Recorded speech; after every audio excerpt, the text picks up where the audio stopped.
দেখো, মুখে দাগ থাকলে সেটা কোনো মতেই ভালো লাগে না। আর এই দাগটা যে হয় সেটার জন্য কিছুটা আমরা নিজেরাও দায়ী থাকি, কারণ একটা প্রপার টেক কেয়ার করি না, একটা সানস্ক্রিন ইউজ করি না, স্ক্রাবিং করা দরকার সেটা করি না, যেটা ক্লিনিংয়ের পার্টটা খুব আমি জোর দিই সেটা আমরা করি না।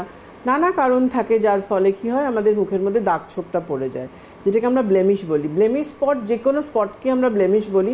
সেটা মেছেদার দাগও হতে পারে, সেটা পিগমেন্টেশন হতে পারে, মানে স্কিনটা আপনার পিগমেন্ট হয়ে গেল, ফ্রিকলস যেটা ছিটছিট ছিটছিট ছোটো ছোটো ব্রাউন ব্রাউন কালারের হয় সেটা হলো, কিংবা দীর্ঘ সময় রোদে থেকে ট্যান হয়ে পুড়ে গেল, সেটাকেও আমরা ব্লেমিশ বলছি।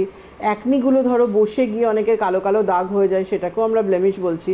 তো পার্টিকুলারলি আমায় দেখতে হবে আমার কী ধরনের স্পট এসছে, এবং এইটা স্পটের কী নিয়ে আলোচনা করব, মানে কি প্রোডাক্ট ইউজ করবো, এটাই যাওয়ার আগে আমি একটা ফিডব্যাক দিতে চাই। মানে হাজরায় আমাদের একটা কাউন্টার আছে, ভ্যারাইটি কর্নার। সেখানে একজন কাস্টমার যিনি আমাদের ওশিয়া হার্বালসের প্রোডাক্ট ইউজ করেছিলেন, এবং তিনি অনেক, মানে আমি ভেবেছিলাম যে ওই চিঠিটা আমি পড়বো, তোমাকে আমি বলছিলাম, যেটা আমি বলেছি যে আপনি এখানেও ফিডব্যাক দেওয়ার চেষ্টা করবেন। তার নামটাও বলতে বলেছে, হ্যাঁ, দিয়ে তার নামটাও বলতে বলেছে, অনিতা চ্যাটার্জি। তার এজ হচ্ছে 57। তিনি বহু কিছু মুখে ব্লেমিশের দাগ ছিল, এবং আজকে যেহেতু ব্লেমিশ নিয়ে কথা বলছি, তো আমার মনে হলো যে প্রথমেই তার উদাহরণটা আমার তুলে ধরাটা দরকার, কারণ তিনি এত সুন্দর করে লিখেছেন। মানে তিনি যেভাবে লিখেছেন, আমি চেষ্টা করছি, কিছুটা আমার মনে আছে তিনি যেভাবে লিখেছেন সেভাবে, যে নাম আমার অনিতা চ্যাটার্জি, এজ 57। আমি বহু বছর ধরে অনেক কিছু করছি, যার ফলে আমার মুখের মধ্যে বিভিন্নভাবে দাগটা চলে এসেছিলো। আমি ভাবতাম মুখে বোধহয় গ্লো বাড়বে, ফেয়ারনেস হবে, সেটা করতে গিয়ে আমার মুখে একটা স্পট চলে এলো, এবং যখন স্পট আসলো তখনও কিন্তু আমি অনেক কিছু করছি যাতে স্পটটা চলে যায়। একদিন আমি হঠাৎ হাজরায়, উনি হাজরাতেই থাকেন, তো হাজরায় ভ্যারাইটি কর্নারে কিছু কিনতে যান। তো ওটা একটা বড় স্টেশনারি দোকান রয়েছে, কিছু কিনতে যান। যেতে গেলে আমাদের ওশিয়ার যেহেতু বিয়ে রয়েছে, আমি তার নামটাও বলছি, মধুমিতা, বিয়ে রয়েছে, তিনি তখন তাকে দেখে বলে, দেখো আমার মুখের দাগ রয়েছে, আমি এটা করছি ওটা করছি, কিছুতেই আমি সেই ফিডব্যাকটা পাচ্ছি না, আর কিছুতে আমার দাগটা যাচ্ছে না। তখন আমাদের যে রয়েছে ওশিয়ার আমাদের তরফ থেকে যে রয়েছে, যে আমাদের বিএস যার রয়েছেন, সে তখন তাকে সাজেস্ট করেছিল ওশিয়া হার্বালসের যে পাপায়া ক্লিন যে অ্যান্টি ব্লেমিশ ফেস ওয়াশ, যেটা নর্মাল ফেস ওয়াশ, ওটাই। কেন ওনার স্কিনটা ওর দেখে মনে হয়েছিল ওনার নর্মাল স্কিন রয়েছে, অ্যাকচুয়ালি ওনার স্কিনটা কম্বিনেশনের, পরে যেটা আমি জানলাম, কিন্তু ও তখন দেখে মনে হয়েছিল নর্মাল রয়েছে স্কিনটা। তো পাপায়া ফেস ওয়াশটা সাজেস্ট করেছিল, পাপায়া সেরাম, পাপায়া ক্রিমটা দিয়েছিল, আর তার সাথে ওনাকে ওশিয়া হার্বালসের অ্যাক্টিভেটেড যে চারকোল স্ক্রাবটা আছে এটা করতে বলেছিল। আর আরেকটা জিনিস বলেছিল, সেটা হচ্ছে পাপায়া প্যাকটা, যেটা ওনাকে উইকে 2 দিন করে। কেন আমার যারা বিএস রয়েছেন, আমার মেয়েরা যারা ওশিয়ার রয়েছেন, তারা যারা কাউন্টারে থাকেন, তাদের আমরা বিএ বলি, মানে বিউটি অ্যাডভাইজার তারা, এবং তারা প্রত্যেকে আমি তাদের ট্রেন করি, আমার ট্রেনিংয়ে তারা, তার জন্য তারা প্রপার গাইডেন্সটাও দিয়েছে, মানে আমি যেটা বলি সেই ফিডব্যাকটাই সে দিয়েছে।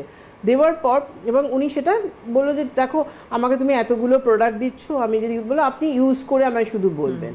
এবং উনি 1 মাস বাদে এসে ওকে বলেছিল যে আমার দাগটা দেখো, আগে যে আমার কিছুতেই দাগটা মুভ করতো না, কিরকম দাগটা আমার লাইট হচ্ছে। ঠিক 2 থেকে 2.5 মাস বাদে যখন উনি আসলেন, আসার পর উনি তখন ওকে বললো, দেখো আমার দাগটা কিন্তু নেই বললেই চলে, কেন একটা হালকা স্পট রয়েছে, যেটা এতদিন ধরে মানে কিছু একটা হালকা একটা একটা কালচে একটা শেড মতো, সেটা কি না আমাদের যে পাপায়া জেল ক্রিম এসছে ওটা ইউজ করলেই ঠিক হয়ে যাবে, এবং পাপায়া সেরাম, পাপায়া ক্রিমটা কন্টিনিউ করলে ওই যে হালকা শেডটা, মানে যেটা কি ওনার কি হয়েছিল, দীর্ঘ টাইম উনি কোনো সান প্রোটেকশন ইউজ করতো। আরেকটা ওনাকে সানস্ক্রিন দেওয়া হয়েছিল, সানস্ক্রিনটা দেওয়া হয়েছিল আমাদের SPF 70টা সানস্ক্রিনটা। এটা তো সব মাল্টিপারপাস কাজ করে SPF 70টা, যেটা আমি সবসময় বলি যে ট্যান থেকে শুরু করে, রিঙ্কলস থেকে শুরু করে, ব্লেমিশের স্পট সবটাকেই ঠিক করে। তো সেখানে 70টা উনি ইউজ করতো, এবং উনি যেটা বললো যে দেখো আমার এখন হালকা হয়ে গেছে, যেটা কিছুতে আমার মানে মুভই করতো না দাগটা, পুরো আমি যেটা ইউজ করছি না কেন আরও কালো হয়ে, দাগটা আরও স্পষ্টভাবে কালো হয়ে উঠছে, আরও ফুটে উঠছিল। অ্যাকচুয়ালি ব্লেমিশ জিনিসটা আমাদের যে মুখের মধ্যে যে মেছেদাটা হয়, এটা হওয়ার পেছনে কিন্তু একটা কারণ থাকে, কারণ আমাদের এখানে যে মাসেলগুলো থাকে, এখানে আমাদের ফাইবার আছে, এই ফাইবারের মধ্যে, আর আমাদের প্রত্যেকের শরীরে মেলানিন রয়েছে, এই মেলানিনটা কিন্তু এই ফাইবারের মধ্যে কিন্তু আটকে যায়, বসে গিয়ে ওটা কিন্তু আস্তে আস্তে আস্তে ফুটে ওঠে, ওটা কিন্তু একদিনে হয় না। স্কিন ধরো অতিরিক্ত ড্রাই, ওনার কম্বিনেশন স্কিন, কারণ কি টি জোনটা অয়েলি, আর যখন উইন্টার আসতো পুরো মুখটা ড্রাই হয়ে যেত। উনি ভাবতেন গরমকালে তো তেল তেল করছে, হয়তো শীতকালে এমনি নর্মাল আছে, কিন্তু না, শীতকালে যে ড্রাই হচ্ছে উনি সেটা বুঝতে পারতেন না। যে ফেস ওয়াশটা করছিল সেই ফেস ওয়াশটা একটা অয়েল ফ্রি ফেস ওয়াশ করছিলেন, যেটা কি এক্সেস অয়েলটা টেনে নিচ্ছে, আরও স্কিন ডিহাইড্রেট হয়ে যাচ্ছিল, ড্রাই হয়ে যাচ্ছে, যার ফলে কি হচ্ছে স্কিন ড্রাই হয়ে গেলে আরও দাগটা কিন্তু তোমার প্রমিনেন্ট হয়ে উঠছে। এবং আমাদের সবসময় মানে একটা নাইট ক্রিম, যারা ধরুন মুখের দাগ ছোপ নেই ধরুন আপনার, সেই ক্ষেত্রে নিজের স্কিনকে ভালো রাখতে গেলে কিন্তু একটা ফেস ওয়াশ, একটা সানস্ক্রিন, একটা ময়শ্চারাইজার, একটা নাইট ক্রিম, এগুলো কিন্তু আমাদের রেগুলার ইউজে কিন্তু করা খুব দরকার।